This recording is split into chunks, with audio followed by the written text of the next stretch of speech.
नीतीश कुमार जी ने जितना काम बिहार के लिए किया है कोई भी नेता न उससे पहले किया है और न आने वाला भविष्य में हमको लगता है कि कोई नेता कर पाएंगे।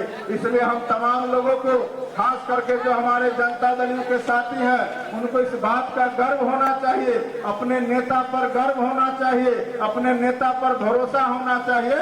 हमारे नेता ने काम करके दिखाने का काम करेंगे। इतना ही करके फिर से हम माननीय संजय भाजी का नागरिक अभिनंदन अपनी ओर से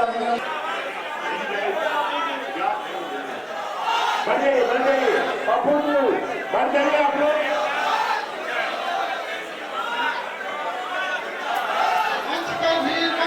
आप लोग कुर्सी पर बैठ जाइए, जिनको कुर्सी नहीं है साइड में रहिए, क्योंकि नहीं है सभी आदमी को मौका मिलेगा।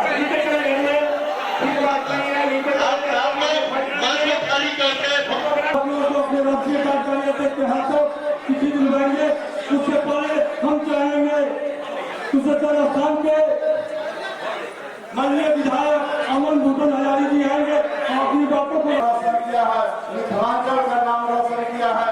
इसके हम सभी मिथिलांचल वासी सभी बच्चे हमारी जाती है। साथियों, खुशी की बात है कि आज जो के बाद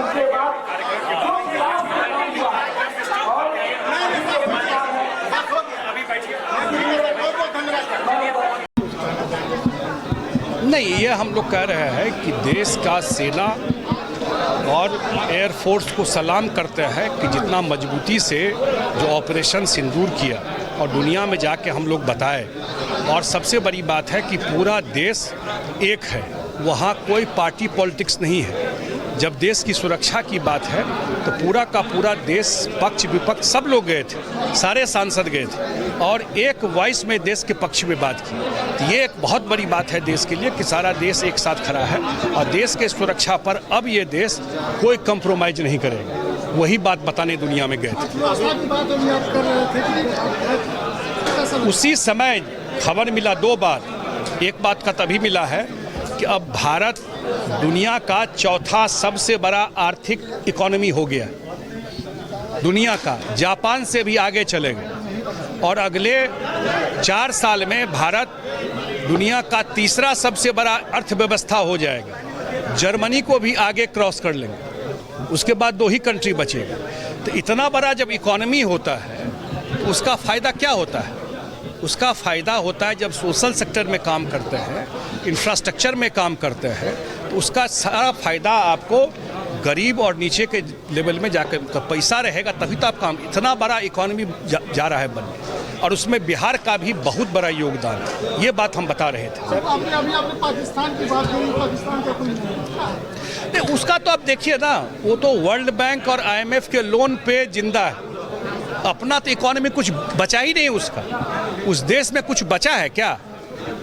उस देश में कुछ नहीं बचा है और सिर्फ वो आतंकवाद का, टेररिस्ट का सबसे बड़ा सेंटर है, ब्लैकमेलर है। इंडस वाटर ट्रीटी हुआ 1960 में, कांग्रेस की सरकार थी। मुझे नहीं बोलना चाहिए, लेकिन ये बात तो बनता है कि कैसे ट्रीटी कर लिए, अपना 80% पानी दूसरे देश को दे दिए। क्यों दे दिए? क्या मिला भारत को इससे? आज हम कोई कहे कि हम इंडिया का पानी किसी दूसरे देश को देंगे तो उसके बदले में हमारे अब यहाँ भी पॉपुलेशन है, यहाँ भी लोग हैं, इनकी भी ज़रूरत है, तो कैसे पानी दे दिया? 47 में नहीं, 1960 में, याद रखिएगा, 1960 के ट्रीटी में दिया है।